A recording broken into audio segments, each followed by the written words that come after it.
생각해 보려고 합니다.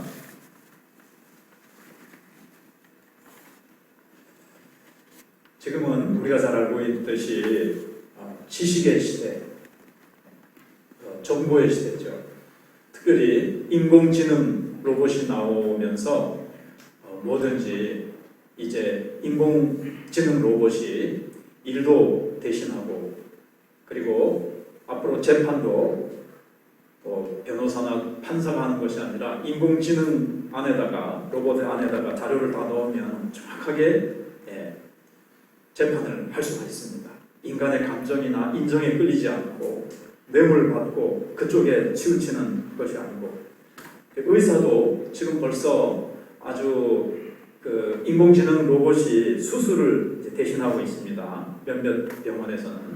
앞으로 점점 더 의사는 사라지고 인공지능 로봇이 수술을 하는 시대가 오고, 약사도 사라지고 약 조제된 거 이렇게 된 거 이렇게 넣으면 약도 다 이제 인공지능 로봇에서 무슨 약 하면 타다다닥 튀어나오고, 이제 그런 시대가 이제 되고, 학교에서 선생님들도 사라지고 인공지능 로봇이 나타나서 전부 다 내장된 그걸로 쫙 가르칩니다. 아이들이 질문하면 막히는 게 없이 다 거의 다 대답을 해줄 수가 있고, 그런 이제 지금 지식의 시대가 이제 와 있습니다. 그리고 컴퓨터 안에 있는 이 정보의 양이 쭉 있습니다. 그거하고 이제 돼지에게 실험을 했는데, 선을 딱 연결해가지고 이 컴퓨터를 조작하면 돼지의 뇌에 영향을 줄 수 있느냐 실험을 해가지고 어느 정도 이제 했다 그래요. 실험을. 거기에 따라서 돼지가 좀 움직이는 게 달라진다는 거죠. 그리고 인간 뇌에다가 컴퓨터에 있는 지식을 쫙 집어넣을 수 있느냐, 이제 이런 연구를 지금 하고 있습니다. 자, 그런데 이런 지식의 시대, 참 급변하는 시대에 살고 있는 우리가 지난주에 생각해 본 것처럼 사도 바울은 어떤 지식보다도, 어떤 것보다도 소중한 것이 바로 그리스도를 아는 것이라고 말을 했습니다. 그리스도에 대한 지식이 얼마나 귀하고 얼마나 고상하고 얼마나 값진 것인지, 내가 다른 모든 것을 다 버릴지라도 내가 그리스도를 아는 이 지식을 위해서 모든 것을 포기할 수 있다, 이렇게 말을 했습니다. 전에 그렇게 좋아했던 명예, 축복, 어떤 종교적인 자랑하는 것들, 사람들이 부러워하는 것들, 이런 거 다 내버렸고, 전에 좋아하던 것들은 다 분투와 같이 여기고 내가 잃어버리고 해로 여겼다, 이렇게 고백을 했습니다. 여러분, 이것이 사도 바울이 이것을 잃어버렸다고 비참해하고 불행해하는 겁니까? 그리스도를 아는 이것이 가장 고상한 것이기 때문에 다른 것을 기쁨으로 잃어버렸다는 거예요. 사실 사도 바울은 너무 행복한 사람입니다. 이것은 마치 밭에 감추인 보화를 발견한 사람이 집에 돌아와서 모든 것을 다 팔아버리는 마음이죠. 야, 내가 이것을 얻기만 한다면 다른 건 다 잃어버려도 좋다. 사실 이런 게 있는 사람은 행복한 사람이에요. 공자라는 위대한 사람, 공자라는 사람도 아침에 도를 깨달으면 저녁에 죽어도 내가 좋다, 이런 말을 했습니다. 사람들이 다 그렇죠. 내가 뜻한 바가 있습니다. 그걸 이루기만 한다면 내가 다른 모든 것을 다 없어져도 좋다. 이런 사람은 이제 행복한 거예요. 학문은 하는 사람은 자기가 발견하고자 하는 그 학문의 경지에 딱 도달했을 때 그 사람은 정말 희열을 느낄 거고, 운동선수 같으면 내가 목표로 하는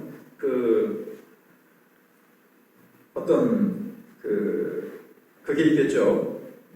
기록의 향상, 뭐 100m 선수 같으면 10초 안에 뜨는 것, 뭐 이런 것들을 내가 이루기만 한다면 내일 죽어도 좋다, 이런 목표를 가지고 살아가는 사람은 행복하다는 거예요.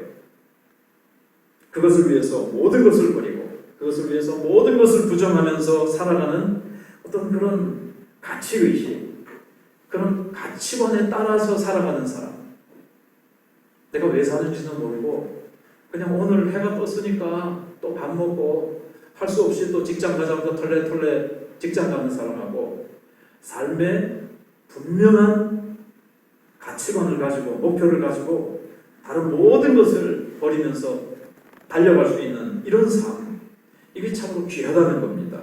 그런데 사도 바울은 그 무엇보다도 그리스도를 아는 지식이 가장 귀한 것이다. 그것을 위해서라면 내가 다른 모든 것을 버려도 좋다. 그렇게 이제 고백을 했습니다. 그럼 이제 오늘은 좀 더 한 걸음 더 들어가서 그리스도를 안다는 것은 무엇이냐 하는 겁니다. 그리스도를 안다. 그리스도를 아는 것이 가장 고상하다 그랬는데 그리스도를 알고 그 안에서 나가 발견되고 그를 얻는다면 내가 모든 것을 버려도 좋다 그랬는데 이게 다 이제 뭐 그리스도를 얻고 그리스도 안에서 발견된다는 것이 다 종합적으로 보면 그리스도를 안다는 것입니다. 그리스도를 안다는 것은 그리스도의 인격을 내가 소유한다는 거예요. 그리스도의 성품. 예수님은 가장 대표적으로 나는 마음이 온유하고 겸손하니 그랬습니다. 예수님의 겸손함과 온유함을 나도 소유하는 거예요. 그것이 그리스도를 얻는 것이고 그리스도를 안다는 겁니다. 전문적인 이야기가 되겠습니다만 이게 이제 전문적인 용어라면 기노스케인이라고 그래가지고 히브리어로는 구약 용어로는 야다.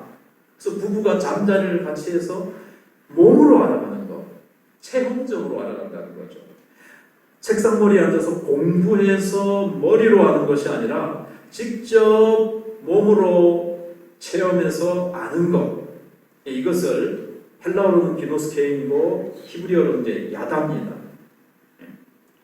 인공지능 로봇이 그 안에다가 정보를 잔뜩 집어넣으면 물어보면 다 알죠. 막 대답을 합니다.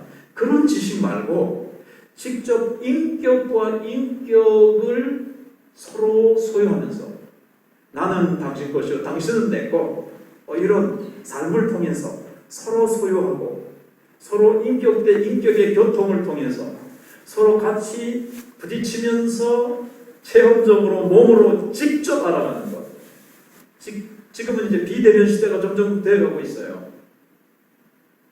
이게 지금 전체 뭔가가 지금 통제사회가 되어가고 있죠. 점점. 코로나로 인해서 비대면 사회가 되고 통제사회가 되어가고 있는데 조금 미래를 내다보는 사람은 적그리스도가 이제 좀 전에 말씀드린 대로 슈퍼컴퓨터 같은 것으로 인류를 통제하는 그런 시대가 이제 서서히 조금씩 가고 있는지도 몰라요. 근데 이제 그것과는 다르게 체험적으로 알고 우리 자꾸 직접 만나서 정말 호흡을 같이 하면서 서로 얼굴을 보면서 서로 만지면서 살아가고 찬양하고 교제 나누던 것이 점점 멀어지는 지금까지 경험해보지 못했던 사회가 도래했는데 코로나 이전 시대로 돌아가지 못한다라는 그런 조심스러운 어떤 말들도 나오고 있습니다. 아무튼 그런 시대에 사도 바울이 말하는 그리스도를 안다는 것은 그리스도를 체험적으로 몸으로 직접 알아간다는 거예요. 전인적인 지식을 말하는 겁니다. 마음으로 몸으로 이제 알아가는 거죠. 여러분 그런 거 있잖아요. 머리로는 납득이 안 되는데 그 사람이 여러분 사랑을 할 때 여기서 볼 때는 저 사람이 뭐가 좋다고. 근데 나는 너무 좋은 거 있죠. 왜 좋은데? 근데 옛날에 유명했던 그 유행가가 있잖아요. 어쩐지 나는 좋아. 어쩐지 마음에 들어. 7시 몇 시인지 모르겠는데 8시 통근길에 대머리 총각 이런 게 있었어요. 어쩐지 마음에 들어. 어쩐지 나는 좋아. 그런 것처럼 머리로는 이해가 안 되고 설명할 수는 없어도 마음으로 딱 느끼는 게 있어요. 때로는 몸으로 아는 거예요. 머리로는 이해가 되지도 않고 납득이 안 되지만 몸으로 아는 거죠. 왜 좋은데 말은 할 수 없는데 그냥 체험으로 그 사람 딱 봤을 때 뿅 가는 거예요. 그래서 그냥 감격스럽고 그 사람이 좋고 어떤 그런 것을 얘기하는 겁니다. 하나님을 예수님을 향해서 큰 감격으로 아는 지식을 말하는 거예요. 처음 교회에 나오시는 분들 가운데 전도 받아가지고 나왔을 때 그래 예배가 마치고 같이 식사하러 가면서 집으로 돌아오면서 그래 오늘 교회 오시니까 어떻던가요? 그러면 뭐라고 그러죠? 마음이 편안합니다.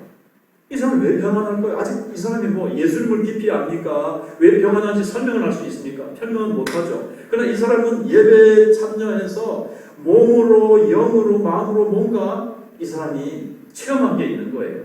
평안함을 이 사람이 맛본 거죠. 이런 알을 얘기하는 겁니다. 예수님을 어떤 체험으로, 감정으로 이렇게 체험한 것. 그것을 말합니다.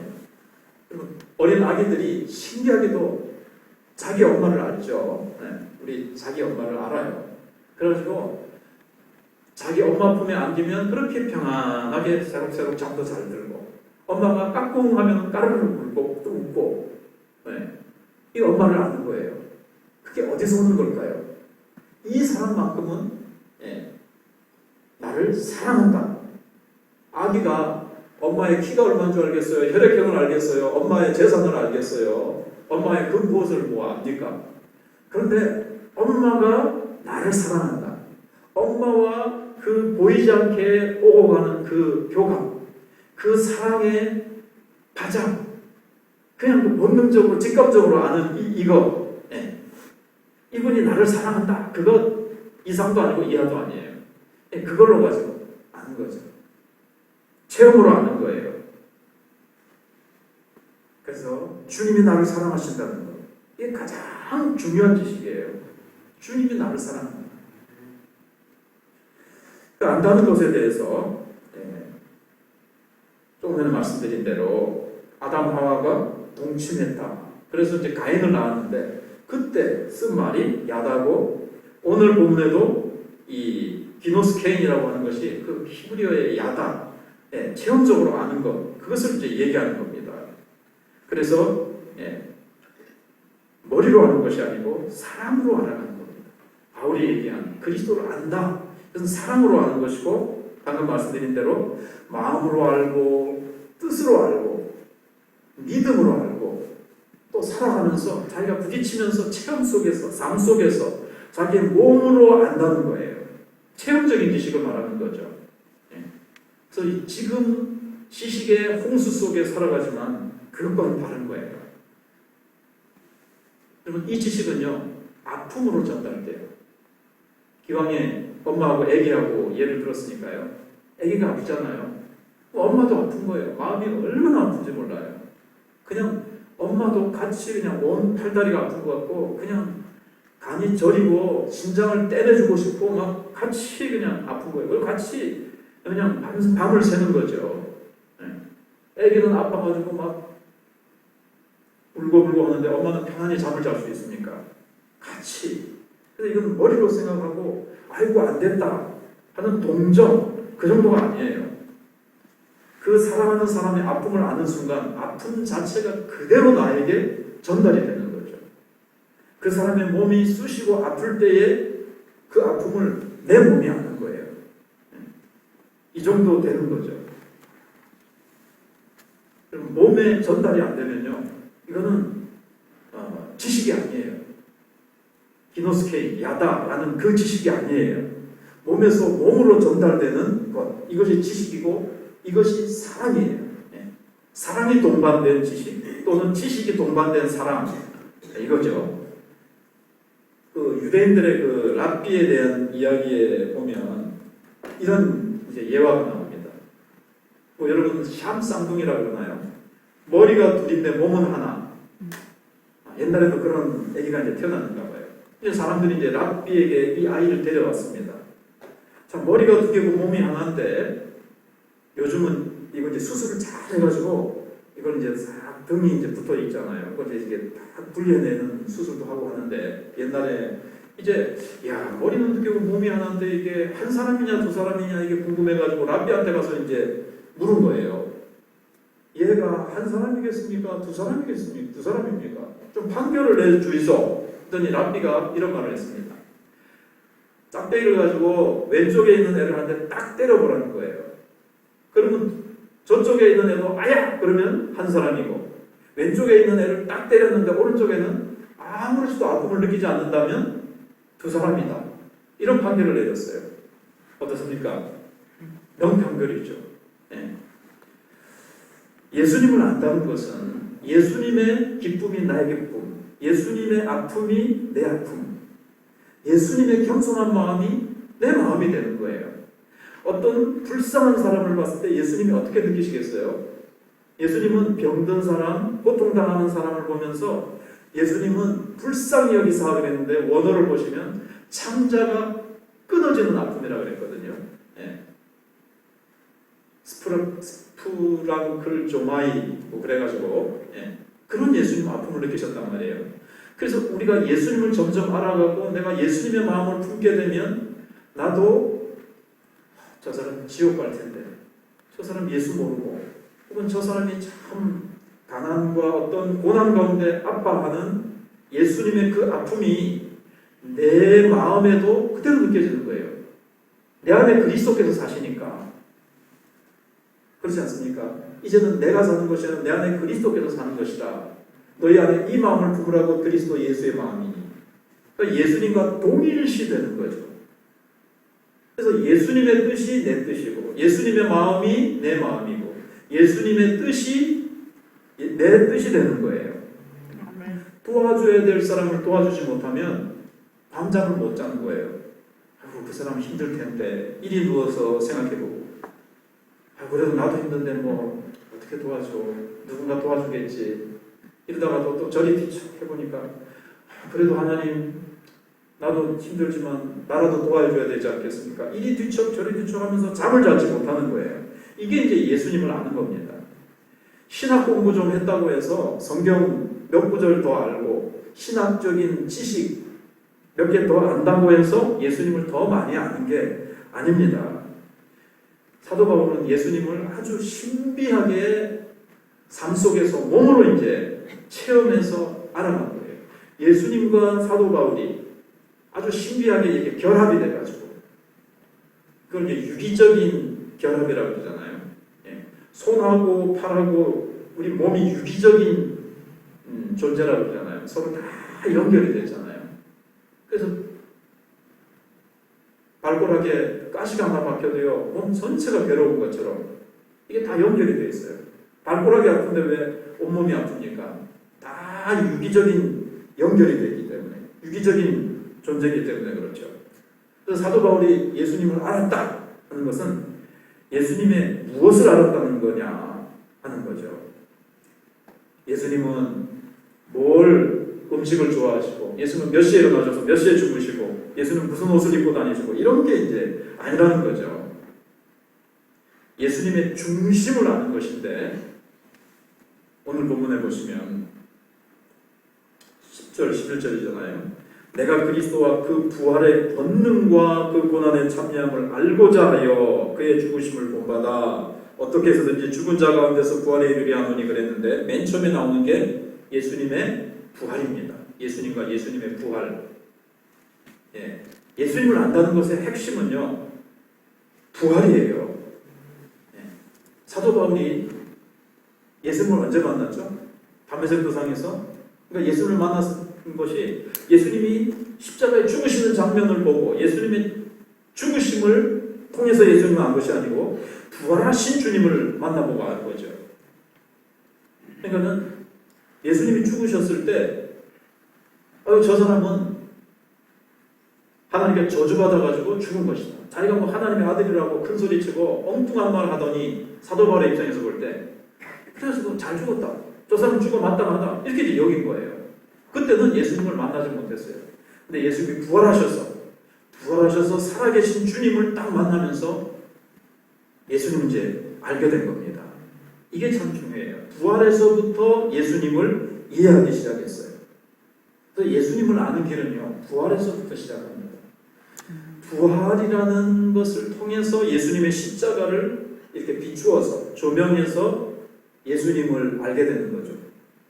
예수님이 왜 죽으셨을까? 부활하신 주님을 만나고 나서 예수님이 그분 왜 죽으셨을까? 저분이 저 부활하신 주님이 우리의 죄를 위해서 대신 죽으셨구나. 이제 이렇게 알게 된 거죠. 그래서 부활의 빛을 통해서 십자가를 알게 된 것이고 이것이 참 중요한 겁니다. 그리고 나서 이제 다시 십자가를 알고 나서 십자가를 통해서 이제 부활에 이르게 되는 거예요. 그래서 오늘 죽은 자 가운데서 부활에 이르게 하나요. 처음부터 십자가를 바울은 알지 못했던 거죠. 부활의 의미를 알고 그 부활 속에서 십자가의 죽음의 의미를 알고 나서 그것이 나의 죄를 위해서 예수님이 죽으셨구나. 그렇게 이제 알고 나서 그 다음에 이제 십자가를 통해서 또 부활을 향해서 나가는. 그래서 요한복음에 보시면요, 참 그것이 나타나고 있어요. 예수님이 죽으시기 전에 무슨 사건이 나타나냐면 11장에 나사로의 부활 사건이 먼저 나타납니다. 그래서 부활 신앙에 비추어서 십자가를 이제 보는 거예요. 근데 이제 부활은 뭘 의미하는가 하면요,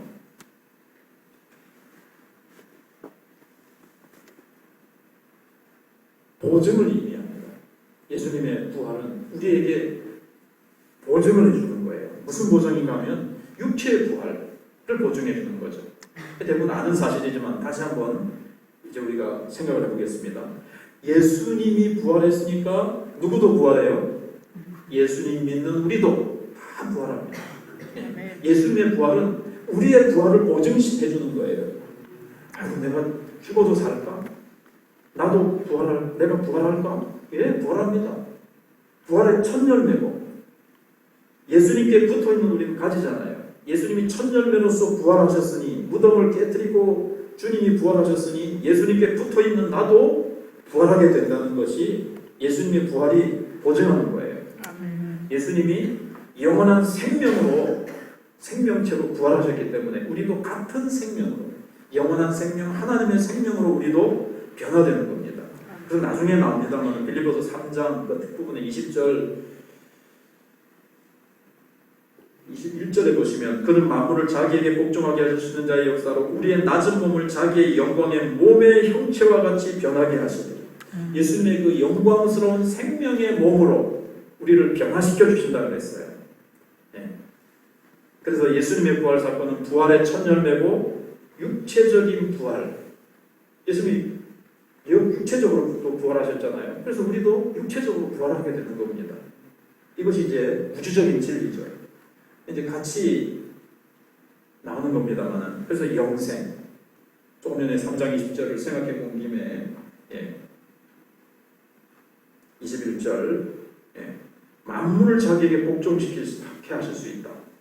모든 만물을 주님이 아무것도 없는 가운데 빛도 있게 하시고 모든 생물이 있게 하시는 주님 그 능력으로 우리의 낮은 몸을 자기의 영광의 몸의 형체와 같이 변케 하신다. 즉 우리에게 영생을 보증하는 거예요. 우리도 옛날에 예수님 믿기 전에는 죽으면 끝이지 뭐 인생이 뭐 죽으면 끝인 줄 알았어요. 노세 젊어서 노세 죽어지면 못 노나니 죽으면 끝이라는 줄 알고 살아있을 때 실컷 먹고 마시고 놀자. 이게 이제 예수님을 모르던 우리 조상들의 생각이었습니다. 근데 예수님을 알고 보니까 부활이 있다는 걸 알게 됐어요. 그래서 예수님을 안다는 것의 핵심 중앙에 자리 잡고 있는 것은 부활입니다. 부활로 인해서 죽음으로 끝나는 것이 아니고 영원한 생명이 있다는 것을 알 수 있게 되었고 죽음 이후에 영원한 세계가 있다는 것. 우리는 그것을 지금 구체적으로 다 모르지만 영원한 세계가 있다는 것을 알게 됐습니다.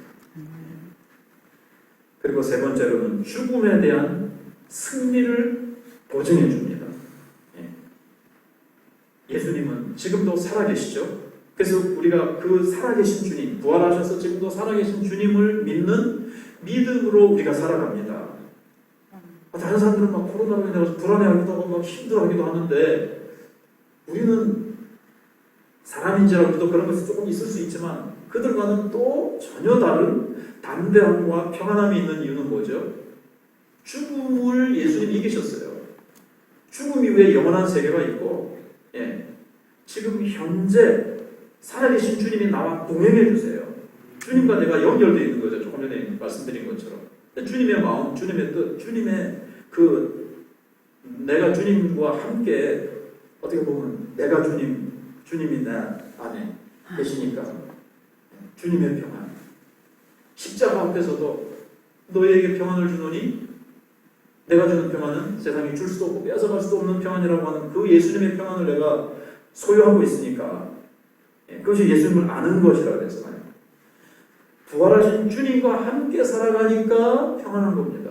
아멘. 네. 코로나에 대해서 두려움이 없는 거죠. 사실은 어떻게 보면. 나는 걸리지 않는다 이런 것이 아니라 걸려도 하나님 경륜과 섭리 안에 있겠죠. 네. 아무튼 부활 생명을 보증받고 살아가는 겁니다. 부활 신앙으로 살아가는 거예요. 우리는 사실 날마다 죽고 날마다 우리는 부활의 생명으로 우리는 한 걸음 한 걸음 걸어가는 겁니다. 그 다음에 이제 네 번째는 의롭다함을 얻었다는 보증입니다. 만약에 제가 말씀드린 바지만 예수님의 십자가의 죽으심은 뭐죠? 우리의 죄 문제를 해결하는 겁니다. 우리의 죄를 깨끗이 씻어주시고 사해주시는 거예요. 예수님의 부활하신 것은요, 예수님의 죽으심이 우리의 죄 문제를 해결했다는 것을 나타내 주면서 예수님이 죽고 부활하지 않았더라면 그럼 자기가 자기 죄로 죽은 거예요. 근데 예수님은 자신은 죄가 없다. 죄가 없으니까 부활하신 거죠. 자기 죄가 있으면 죽고 살지 못해요. 자기 죄값을 치르신 것 수밖에 없으니까. 근데 다시 살아나셨다는 것은 예수님은 자기를 위해서 죽으신 것이 아니라 우리를 위해서 죽으셨다는 것. 그래서 우리의 죄 문제가 다 해결하셨다는 것이 됐죠. 뿐만 아니라 부활은 뭐죠? 우리를 의롭다고, 우리 죄가 다 사해지고 우리가 의롭다함을 나타내는 거예요. 로마서에 나오는 거죠. 네. 그래서 예수님은 우리의 죄를 위해서 죽으시고 우리의 의를 위하여 부활하셨습니다. 지난주에도 말씀드렸죠. 거룩한 교환. 예수님 우리를 위해서 죄인 되시고 예수님의 의는 우리 것이 되어서 우리가 의인이 되고 거룩한 교환이 이루어졌다 그랬습니다. 그래서 다 이제 종합해서 보면 부활이 예수님을 아는 핵심적인 사건입니다. 가장 핵심적인 것이에요. 그러니까 내가 예수님을 안다 하는 것은요, 예수님의 부활을 안다는 거예요. 예수님의 부활을, 내가 예수 믿는다. 교회 첫날 만날 다녀도 예수님이 부활하셨다는 사실도 모르고 예수님의 부활이 내 부활이라는 것도 모르고 예수님이 부활하셨기 때문에 나도 육체적으로 부활하고 영원한 생명을 얻었고 예수님의 부활은 죽음에 대한 승리이기 때문에 내 인생도 죽음으로 끝나는 것이 아니라 죽음 이후에 영원한 세계로 내가 들어간다는 것.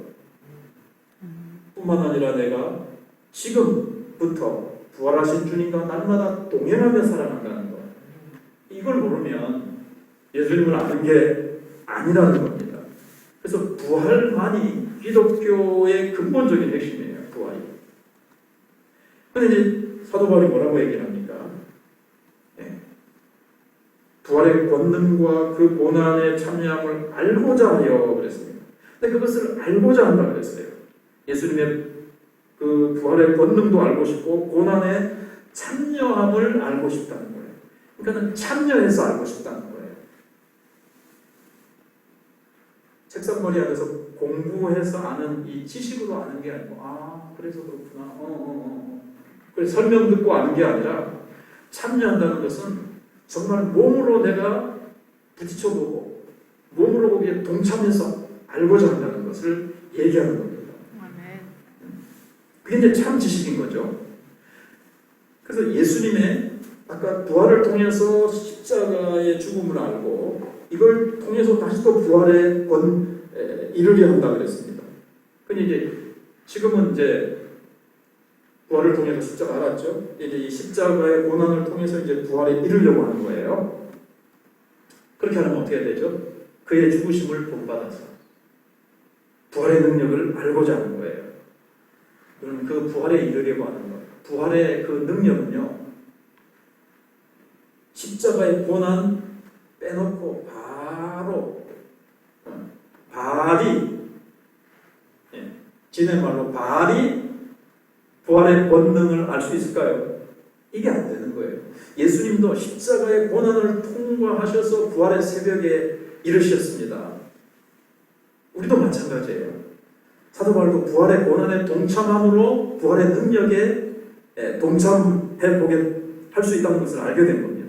어떤 사람들은 고난에는 나 싫어요. 고난은 싹 빼주세요. 나는 부활의 권능만 맛보고 부활의 권능에만 참여할래요. 얌체죠. 그건 안 됩니다. 우주의 원리에도 안 돼요. 일반 은총의 원리 속에서 고진감래라고 고생 끝에 낙이 온다. 이런 원리적으로 볼 때도 물론 복음은 그거하고는 다른 거예요. 차원은 다르지만 일반 원리에서도 고진감래인데 노 크로스는 아니죠. 노 크로스 노 크라운이잖아요. 크로스라는 거 이 가시 면류관 그거 입고 나서 크라운 영광의 면류관이 있다고 했는데 그래서 어떤 사람은 고난은 받지 않고 영광의 주님이 재림하기만 기다리고 있는데 이것은 아니죠. 우리가 슬픔에 참여해야 기쁨에 참여할 수 있습니다. 예수님을 위해서 내가 눈물 흘리고 예수님을 위해서 아픔에 동참해봐야 그 부활의 영광, 부활의 능력을 내가 맛보고 누릴 수 있는 거예요. 특별히 그리스도를 아는 길인데 오늘 제목이 그리스도를 어떻게 알아갑니까? 고난을 알고 고난의 의미를 안 다음에 부활의 본능에 들어있는 의미를 알게 된다고 사도 바울이 말하고 있습니다. 여러분 텔레비전 중계하잖아요. 그때 이런 사람이 있었어요. 전에 어느 목사님은 막 벌써 돌아가신 분이신데 일제 시대 때 이제 막 일제에 항거하는 그런 독립운동에 참여했던 분이신데 이제 나중에 목사님이 되셨는데 이제 그 일본 선수하고 우리 한국 선수하고 이제 권투 시합을 하는데 일본만은 이겨야 된다. 우리나라 사람들에게는 그런 감정이 있잖아요. 그래가지고 너무 동일시한 거예요. 너무 애를 쓴 거예요. 한국 선수 이겨라 막 그런데 한국 선수가 막 맞고 막 쓰러지고 그러니까 그냥 이분이 고혈압이 있었는데 그냥 너무 거기에 몰입을 하셔가지고 그만 고혈압이 탁 발생을 해가지고 이제 이분이 돌아가셨다 그래요. 그러니까 우리 이제 너무 그래 동일시한 거죠. 너무 이제 사실 운동선수들은 가족들이 잘 그 경기를 못 본다 그래요. 그 자기 아들, 자기 친척이 이제 맞고 고통을 느낄 때 그걸 차마 눈 뜨고 못 보는 거예요. 그 사람이 앞을 딱 만졌을 때 같이 아픔을 막 느끼고 하니까. 그래서 이제 이게 이제 그런 겁니다. 그래서 이제 막 보면서 막 초조한 거죠. 근데 그 사람이 경기하는데 왜 내가 초조합니까? 그 사람이 이겼는데 왜 내가 막 좋아서 벌벌 뜁니까? 그게 이제 동참하는 거죠. 예수님의 십자가의 고난에 동참해야 그분이 부활하신 그 기쁨과 능력에 내가 참여할 수가 있는 거예요. 그것이 내 몸에 이제 전달이 되는 겁니다. 아까 몸으로 전달돼야 그게 진짜 예수님을 아는 거라고 그랬습니다. 예수님의 아픔이 내 아픔, 예수님의 기쁨이 내 기쁨. 그래서 사도 바울이 변화되기 전에 교회를 핍박할 때 예수님이 사울한테 나타나서 뭐라 그랬죠? 사울아 세울아 네가 어찌하여 나를 핍박하느냐? 사울이 언제 예수님을 핍박했습니까? 성도들을 핍박했지. 근데 예수님과 우리가 같이 이렇게 신비한 연합을 이루고 있는 거예요. 그래서 성도의 아픔이 예수님의 아픔이 되는 거죠.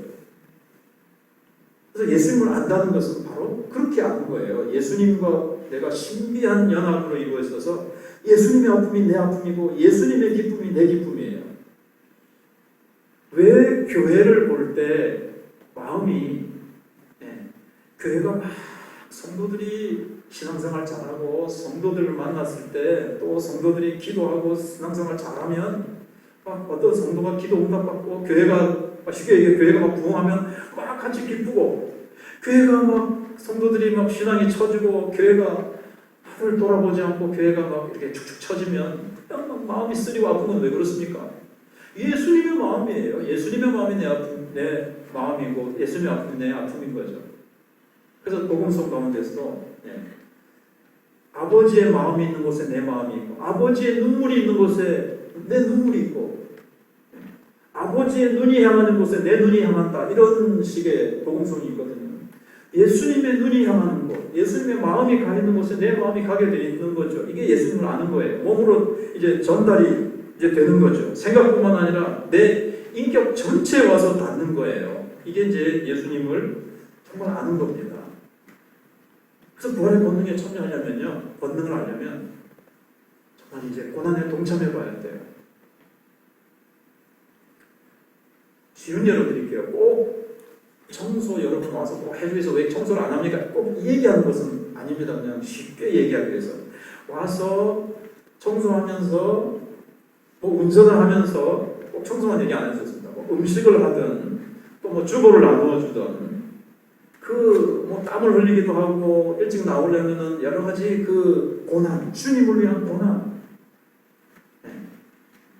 허리도 아플 수도 있고 뭐 할 수도 있어요. 주일을 하다가 욕도 먹어보면서 오해받아서 욕도 먹어보고 이런 게 이제 다 고난에 동참할 때에 이 부활의 기쁨과 권능은 예수님 재림하실 때만이 맛보는 것은 아닙니다.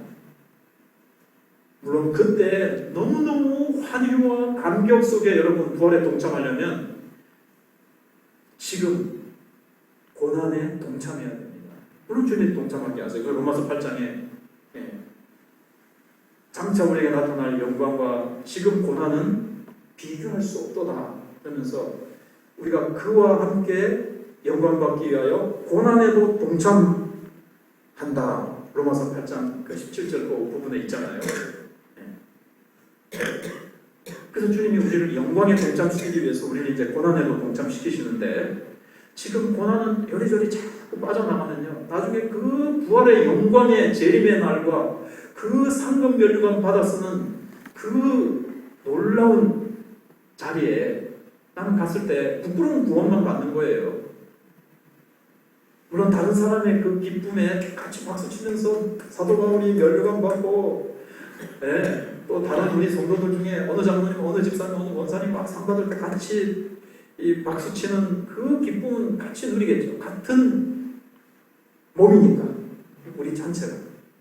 그렇지만 자기가 주님 앞에서 받는 그 기쁨과 영광만 하겠어요. 그게 있다고요. 그런가 하면 여러분 지금 얘기하는 것처럼 뭐 주님을 위해서 욕먹고 매맞고 사도 바울처럼 막 감옥에 들어가고 이런 거는 내가 할 수 없을 수 있어요. 우리의 이제 환경이라는 것이. 근데 주님 때문에 손해보고 주님 때문에 매맞고 주님 때문에 땀 흘려보고 주님 때문에 요 의자 하나하나 밑에 허리 굽혀가지고 다 청소하느라고 아이고야 이래가면서 이렇게 하고 이런 고난에 동참해 봐야 부활의 영광과 기쁨에도 참여할 수 있어요. 근데 이제 부활의 아침에만이 아니고요. 근데 다 하고 났을 때 주님께서 주시는 위로가 있잖아요. 주님을 위해서 다 예배당에 나와서 다 기도하고 교회를 위해서 어느 성도를 위해서 나라와 민족을 위해서 다 기도하고 났을 때 여러분 기도할 때 자기를 죽이지 않으면 기도가 안 되는데 기도가 가장 자기를 죽이는 시간이고 자기를 죽이는 거거든요. 근데 그 죽음을 맛보는 시간이에요. 기도는 자기를 죽이면서 기도하고 났을 때 지금 무슨 기쁨에 동참하게 될까요? 부활의 본능, 부활의 기쁨이 내 속에 다 있죠. 청소를 하고 다 허리는 아프지만 다 주님 위로해 주시죠. 마음속에 또 부활의 기쁨이 있어요. 작은 거지만 뭐 큰 거에 비해서는 죽은 자 가운데서 부활에 이르게 한다는 것은요, 여러분 더 큰 거 생각하지 마시고요, 정말 참을 수 없는 것을 한번 참아보는 거예요. 우리는 예수님과 함께 죽은 자입니다. 죽은 자는 감각이 없어요. 나에 대해서 욕할 때 우리는 살아나죠. 막 드러나죠. 근데 참을 수 없을 때 다 참는 거예요. 그게 죽는 거예요. 내가 그때 다 같이 욕해 줄 수 있는데 욕하지 않고 같이 맞서서 아파트 그 몇 동에 사는 사람한테 나도 그게 억울해서 나도 내 어떤 그것을 얘기할 수 있는데 내가 얘기해야 될 때가 있죠. 그러나 주님 때문에 내가 다 죽고 참는 겁니다. 그때 뭐가 와요?